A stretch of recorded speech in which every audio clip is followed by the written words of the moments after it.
My mother had a talent for making me disappear every Christmas without ever saying the words out loud. I'm Nora Ellison. I'm 34 years old, and by the time I bought a manor in a quiet Vermont town, I had already spent most of my life learning what it felt like to be treated like an afterthought in my own family. For years, December 25th meant the same thing for me: a missing seat at the table, a gift bought in a hurry, if there was one at all, a polite excuse about how everyone thought I was busy, or sleeping, or working, as if I had somehow wandered out of my own place in the family portrait. Last Christmas was the year I finally stopped pretending it was accidental. I drove 5 hours through freezing rain with a trunk full of expensive gifts, only to find the house glowing with warmth, music, and laughter that clearly had no space left for me. When the door opened, I was met with surprise that looked a lot more like irritation. I stood there in the cold, holding bags in both hands, while the person who should have wanted me there acted like I had shown up uninvited to someone else's celebration. That was the night something in me went still. So this year, I bought myself something no one in that family could take credit for: a manor, old stone walls, iron gates, and enough silence to finally hear my own thoughts. I thought that would be the end of it. I thought distance, paperwork, and locked gates would be enough. I was wrong, because the moment they found out I had something beautiful, something valuable, something they could use, they remembered me all at once. And when they came to my gate, they didn't come with apologies. They came with a locksmith, a story, and a plan that would have ruined me if I had still been the woman they thought I was. Before I tell you how they found me and why they thought they could take what was mine, tell me where you're listening from tonight and how late it is where you are. Because this Christmas story went a lot farther than my family ever expected. Hey, does the weather where you are feel perfectly in tune with your current mood right now? I did not buy the manor because I wanted to feel rich. I bought it because I was tired of feeling reachable. After last Christmas, I changed everything in ways no one in my family would notice until it was too late. I changed my number. I locked down every old account they might use to track me. I moved my mail through a private box 2 towns over. I stopped posting photos, stopped commenting, stopped leaving any little digital fingerprints that could lead them back to me. At work in Boston, I kept my routines clean and boring. I showed up, did my job, came home, and spent nights building the one thing I had never had in that family: a plan that belonged only to me. The manor found me in late spring, buried in a quiet Vermont listing that most people would have skipped past because the place looked too severe, too old, too remote.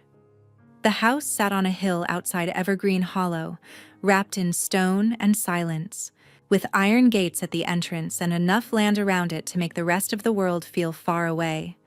The locals called it Blackthorn Manor, and it came with layers of legal protection because it was part of the historic district. Most buyers would have seen red tape. I saw armor.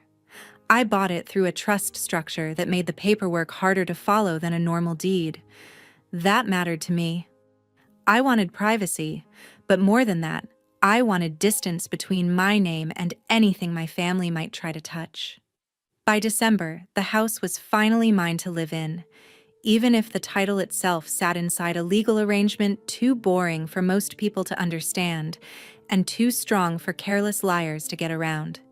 3 days before Christmas, I drove up with a car full of groceries, books, candles, and enough good wine to last a week.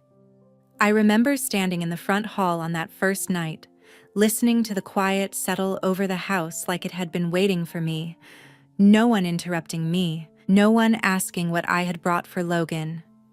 No one telling me to be patient, to be gracious, to be the bigger person, as if being neglected had always been some moral test I was supposed to pass. For the first time in my life, silence did not feel like punishment. It felt chosen. I walked through every room slowly, trailing my fingertips over old wood and cold stone, and I let myself imagine a Christmas that belonged to me. I lit the library fireplace. I opened a bottle of Cabernet. I sat in a leather chair and watched the flames until I realized something almost embarrassing. I felt safe. That feeling was so unfamiliar that it made me laugh out loud in an empty room. I should have known peace that sharp would never go unchallenged. Because while I was building a life no one in my family had earned the right to enter, someone else had been watching from a distance, waiting for the moment my privacy turned into something they could exploit. I did not know then that my mother had already started asking questions, already started telling people I was isolating myself, already planting the idea that I had become unstable, secretive, difficult. In other words, exactly the kind of woman people stop believing when she says she is in danger. That was always her favorite trick. She never had to hit me or scream at me in public. She just had to tell the story first, and by the afternoon of December 23rd, she was ready to tell another one at my front gate. I heard the engines before I saw the cars. That road led almost nowhere, and no one drove up there by accident, especially not that late in the afternoon with snow starting to come down again. I was in the kitchen filling a glass of water when the sound rolled up the driveway, low and expensive, the kind of sound that announces people who think the world should make room for them. I kept the lights off and moved to the front window. Two dark SUVs came into view, followed by a locksmith van. My first feeling was not fear, it was insult. They had not called, they had not apologized, they had not shown up to say they missed me. They had brought tools. The first door opened and my mother stepped out in a cream wool coat that looked like she had dressed for a holiday photo shoot instead of a trespass. Behind her came my father, Richard Ellison, already wearing the tired expression he used whenever he wanted strangers to think he was the reasonable one. Logan climbed out of the second SUV, talking into his phone, and then started unloading flat-packed display stands and storage bins like he was arriving for a job. That told me more than any speech could have. They were not here to visit. They were here to install themselves. I walked down to the gate and stopped on my side of the bars. My mother smiled at me in that pained, delicate way she used when she wanted an audience to believe she was suffering nobly. "Nora," she said, as if this were all so simple. "Open the gate, sweetheart. It is freezing." I asked the only question that mattered. "How did you find me?" Richard sighed before she could answer, and that alone told me he wanted to enjoy this. "Logan found a tagged flooring photo online," he said. Then he cross-checked the stonework with an old preservation archive. "You really should be more careful." There was something so calm about the way he said that, as if violating my privacy proved I had somehow failed an intelligence test. My mother stepped closer to the bars. "We were worried about you," she said. "Spending Christmas all alone in a place this big is not healthy. We thought family should be together." I almost laughed. Family had never needed to be together when I was the one left outside. Then Logan came forward with a folded document in one hand and a grin that already felt greedy. "Good news," he said. "We solved the space issue." He pressed the paperwork against the gate so I could read it. It was styled like a shared residential use agreement with language about guest wing access, family holiday overflow, event hosting rights, and long-term occupancy protections. At the bottom was a version of my signature close enough to sting. My stomach dropped, not because I believed it would hold up in court, but because I knew immediately what their strategy was. Get inside first, create a scene second, force me into a slow legal mess while they turned my house into a set for whatever disaster Logan was currently selling online. I looked up at him. "This is fake." My mother dabbed at the corner of one dry eye and turned slightly toward the locksmith, making sure he could see the profile that had gotten her sympathy from churchwomen and caterers and neighbors for 30 years. "She is confused," she said softly. She has been under so much stress.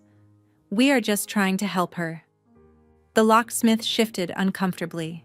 Richard took over, using that low professional tone that had gotten him out of responsibility his whole life. "We have an agreement and a family situation," he said. "She gets overwhelmed. We are only trying to settle in quietly." Then Logan nodded toward the keypad and the locksmith stepped forward with his drill. It was that casual, that entitled. They did not even pretend long. They expected me to panic, to start shouting, to become the unstable woman my mother had already described. Instead, I took out my phone and started recording. My mother's smile faltered for the first time. "What are you doing, Nora?" I kept the camera steady on the drill, on the van logo, on Logan's face, on Richard holding the forged paperwork like it was already enough. "Building a timeline," I said, and I swear there was a brief, beautiful second when all three of them looked at me like they had just realized I was no longer the daughter who would stand there begging to be let in. The deputy arrived just as the locksmith put the drill to the gate control box. I had called the moment the tool came out, and for one hopeful second I thought the law might still know the difference between a family and an invasion. But hope has always been the most expensive mistake I make around those people. Deputy Mason Cole was young, cold, and already irritated before he stepped out of his cruiser. He looked from me to the SUVs to the forged document in Richard's hand, and I could see him deciding, almost in real time, how much effort he wanted to spend on what he assumed was a wealthy family argument. My mother moved first, of course. She approached him with the perfect amount of trembling in her voice. "Deputy, thank God," she said. "Our daughter has shut herself away and she is not well. We have been trying to reach her for weeks." Richard handed over the paperwork with a weary expression, meant to imply he had done everything right, and I had forced this unpleasant scene. Logan stood in the background with the bins and rolled his eyes like I was making everyone's life difficult again. I stayed exactly where I was and kept my phone recording at my side. I said my name clearly. I said I was the lawful resident. I said they did not have permission to enter. I said the signature on that agreement was forged. The deputy glanced at the papers, glanced at me, and then made the mistake too many people had made before him. He listened to the calmer liar. My mother lowered her voice and said words I had heard variations of my whole life. She gets like this when she feels rejected. She thinks everything is an attack. Rejected. As if neglect were an emotion I had invented instead of a pattern she had built. The deputy rubbed his jaw and gave me the kind of look that always lands on women who are inconvenient but articulate. "Ma'am, if there is paperwork and a dispute over validity, this may be civil." Civil, as if a fake agreement, a drill, and a planned occupation were just a misunderstanding with good winter coats. Richard seized the opening immediately. "We are not trying to remove her," he said. "We are trying to support family use of the property.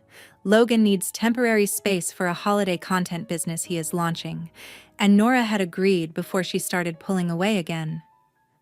That was the first time the real motive made itself fully visible. A holiday content business.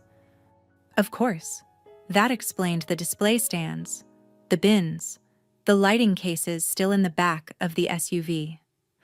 Logan had not come to live quietly in a basement.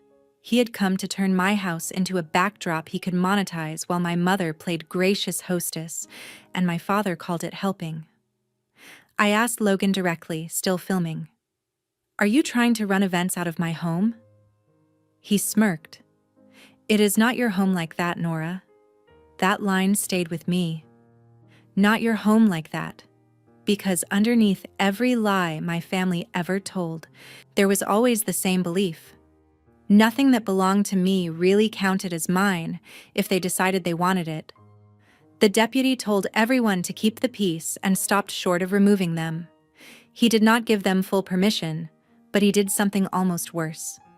He created ambiguity, the kind selfish people live on.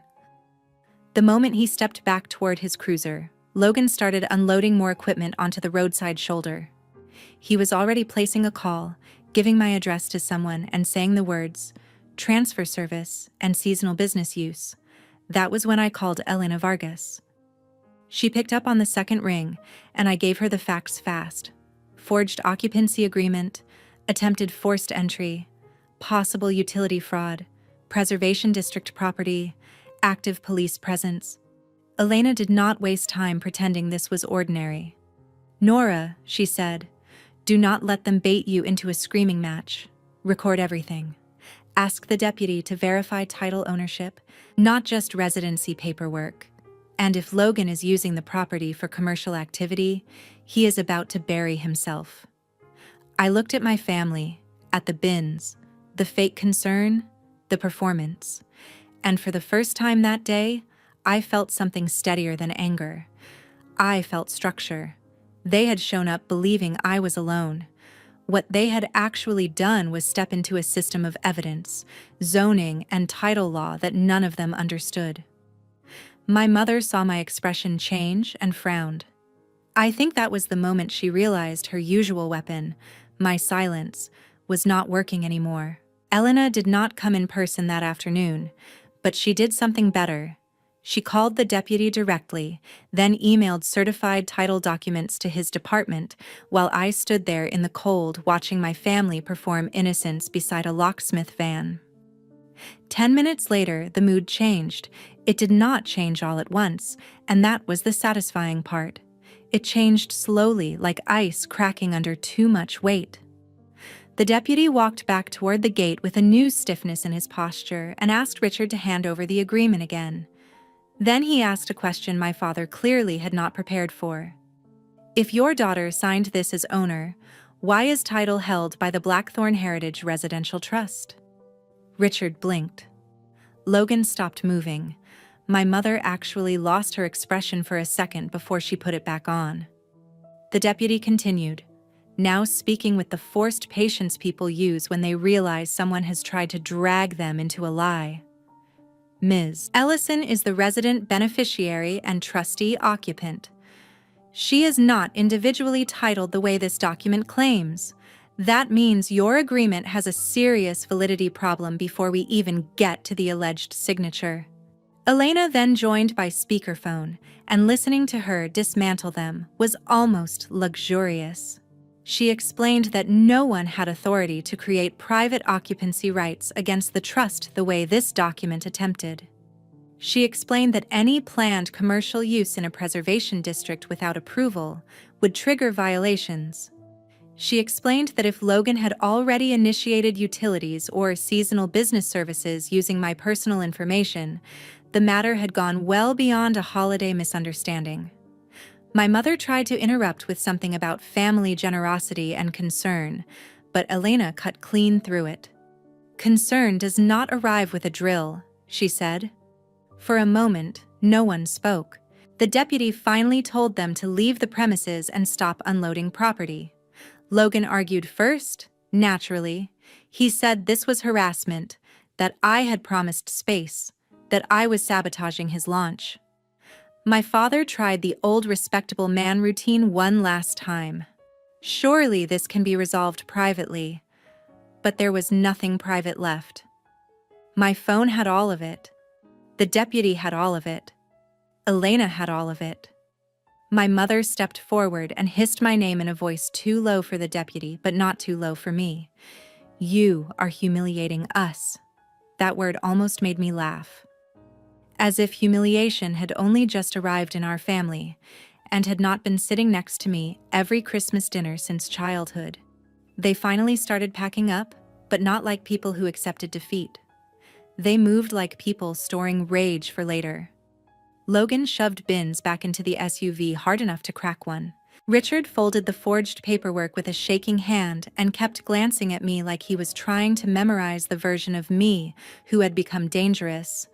My mother said nothing else to me in front of the deputy, which is how I knew she was already planning the next version of the story. They drove off before sunset. I watched them until the taillights disappeared through the trees. Then I locked the gate and walked back toward the house with the kind of exhaustion that feels chemical. I thought I had won the first round cleanly. I was wrong. Inside, I checked the front camera feed and found static. Then the side entrance feed cut out too. Logan had done something on the way out, probably at the cable junction by the stone column near the drive. He had not cut the power. He had done something more intentional. He had blinded the two cameras that mattered most if they came back after dark. A few minutes later, my phone rang from the utility company asking me to confirm a service update request I had never made. Logan had already tried to move part of the account structure using information only family would know: social security fragments, old addresses, security prompts. My skin went cold in a way the winter air could not manage. That night, I sat at the library desk under lamplight with my laptop open and built the file that would later ruin them. I froze my credit. I documented the utility attempt. I sent Elena every screenshot. I filed an identity theft report. I wrote out the timeline by hand, because sometimes anger is easier to trust when you can see it in ink. And sometime after midnight, while the fire burned low and the old house settled around me, I realized something simple and ugly. They had not come because they loved me. They had come because I had finally built something far enough outside their control that the only way to live with it was to take it back. That kind of desperation does not leave quietly. It circles and returns. By morning, my mother had done exactly what I knew she would do. She went public first. A cousin I had not spoken to in years sent me a screenshot before breakfast. My mother had posted on Facebook that she and my father had driven all the way to Evergreen Hollow to check on their isolated daughter, only to find me confused, aggressive, and hiding alone in a dark historic home after weeks of concerning behavior. The comments were full of pity for her and disgust for me. Praying for your family. She always seemed troubled. Some children do not understand sacrifice. I read every line without replying. Then I took screenshots of all of it and saved them into a folder labeled defamation. That was the difference between the old me and the woman sitting in Blackthorn Manor now. I no longer argued with lies in the moment. I archived them. Around 10, Logan tried again through a different angle. This time, it was not just utilities. He submitted a vendor inquiry for a seasonal event permit using my address and a slightly mangled version of my name, probably hoping to establish a paper trail that made it look like operations had already begun. That was when the whole shape of their plan finally locked into place for me. Logan was drowning financially and needed a prestigious holiday venue fast. My mother wanted the social image of a curated family Christmas business with her as the face of warmth and tradition. My father wanted the whole thing framed as a cooperative family arrangement so no one would ask where the money came from or why the house was being used at all. They were not trying to take shelter. They were trying to take narrative, space, and legitimacy in one move. Elena called just before noon and confirmed what I had already guessed. If they came back and attempted to stage entry again, especially with commercial materials or false authority paperwork, we could tighten everything into a much stronger criminal and civil package. June Mercer from the local paper also returned my email. She was not dramatic, just careful. She said the screenshots, the fake agreement, the utility attempt, and the preservation issues made this more than family gossip if I could prove intent and repeat conduct. I told her I thought I could. Then I made the decision that changed the end of the story. I stopped thinking like a daughter trying to defend her peace and started thinking like an investigator setting conditions. Through Harold Whitmore at the local Heritage Society, I arranged a small Christmas Eve open house under the Trust's permitted residential heritage hospitality guidelines, which were boring enough on paper to sound harmless and powerful enough in practice to place respected witnesses inside the home. No music advertised online, no public blast, just a handful of invited locals, a reporter, my attorney on standby, and a retired locksmith named Caleb Dunn, who knew enough about entry jobs to tell exactly what kind of forced access someone had attempted. The point was not a party. The point was witnesses with credibility my family could not outtalk. By late afternoon on Christmas Eve, the house looked dark from the road on purpose. Curtains drawn, exterior lights off. No sign of life except what you could only notice if you were already watching too closely. Inside, it was different. Lamps glowed low in the library and dining room. Harold and 2 preservation board members sat with mulled wine discussing plaster restoration in voices so calm it felt surreal. June sat up quietly near the front hall, where she could see and hear everything without becoming the center of it.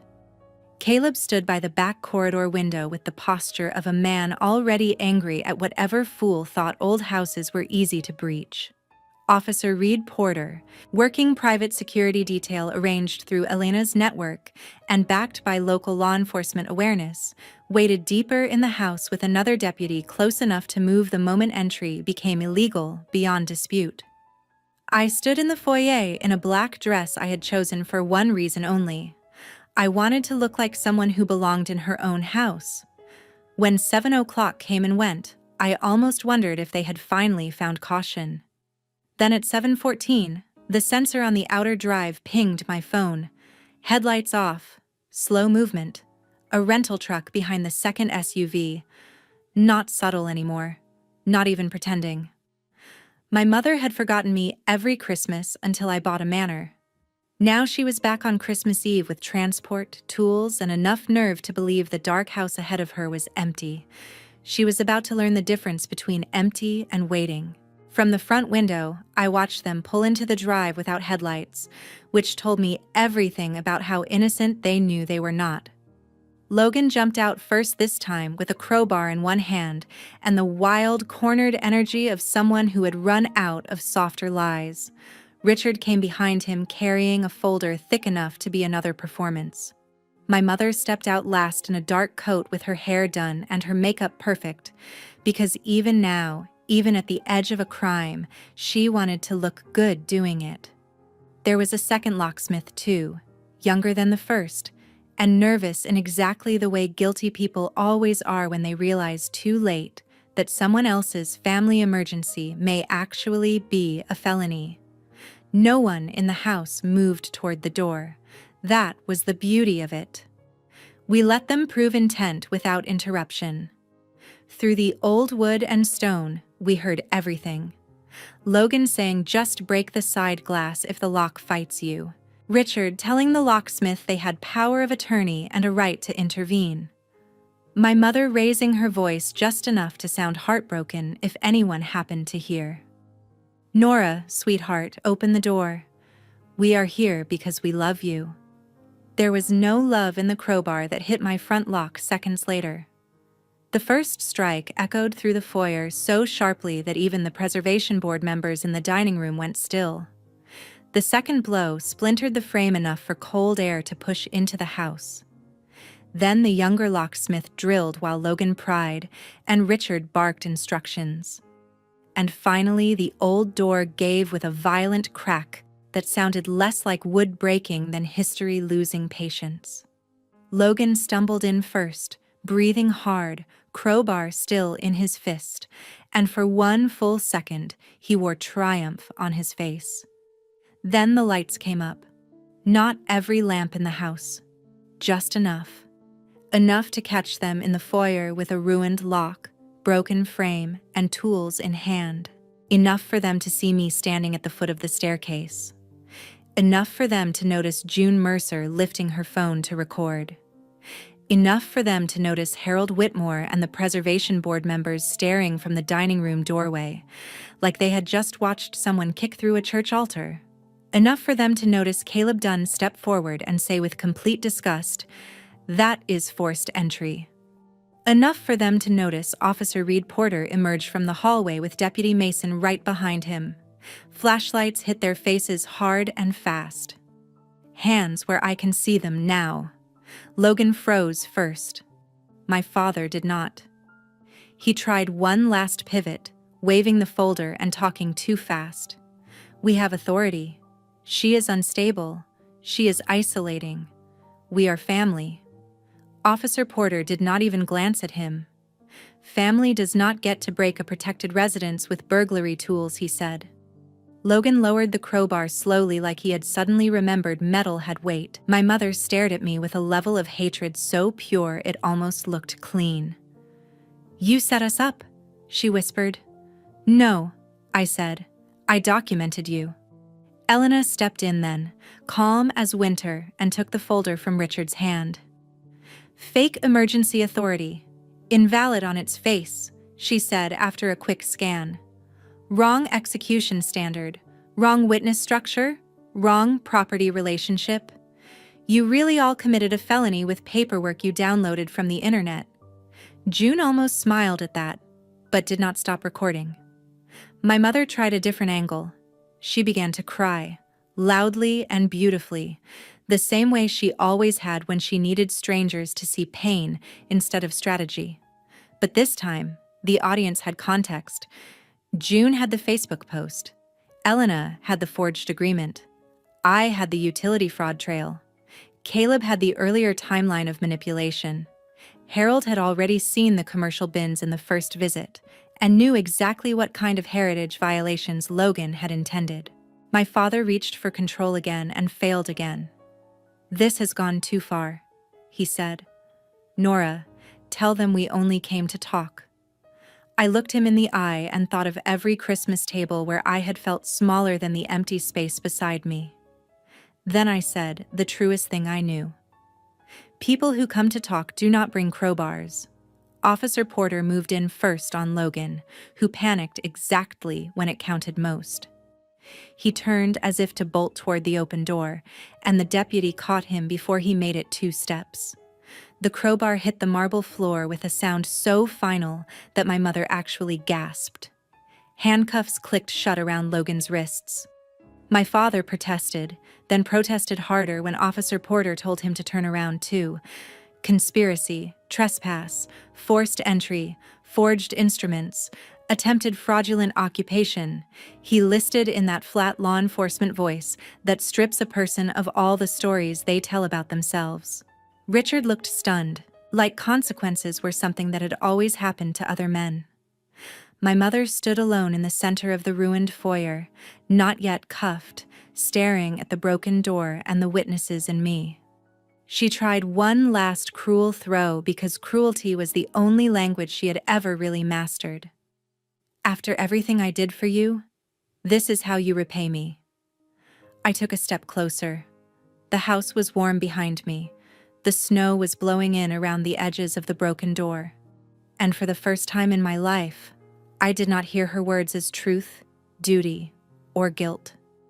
I heard them as evidence of a person who could only remember I existed when she wanted access to something I owned. Everything you ever did for me had a receipt attached, I said. Love does not break in. Love does not forge signatures. Love does not wait until Christmas to see whether a house can be turned into profit. Then Officer Porter told her to turn around, and she did, slowly, in disbelief, as though the universe had somehow failed to recognize who she thought she was. When the handcuffs closed on her wrists, the sound was smaller than I expected. Not dramatic, not cinematic, just precise. That was what made it satisfying. Not revenge as chaos, revenge as accuracy. One by one, they were walked out past the stone columns, past the broken threshold they had created, past the witnesses they could not charm, and toward the waiting cruisers at the end of the drive. Logan cried first. My mother kept asking for a private conversation. My father said almost nothing once he realized no one cared how reasonable he looked anymore. June stayed long enough to confirm timelines and statements, and by morning the local story was no longer about a worried family and a troubled daughter. It was about an attempted holiday takeover of a protected home, forged family paperwork, and a staged public narrative that collapsed under evidence. Logan's pending business partnerships disappeared within a week. Vendors withdrew. The online accounts linked to his fake holiday venture were reported and suspended. My father spent the start of the new year paying attorneys instead of controlling rooms, and my mother, who had built so much of her identity around being seen as warm, elegant, and impossible to question, had to live with a town that now knew exactly what her tears were worth. Later that night, after the statements were taken and the cruisers were gone and the temporary board was fixed over the broken door, I stood alone by the Christmas tree in the great hall with a glass of wine in my hand and the quiet I had wanted all along finally returning to me. The lesson that stayed with me was not just that boundaries matter.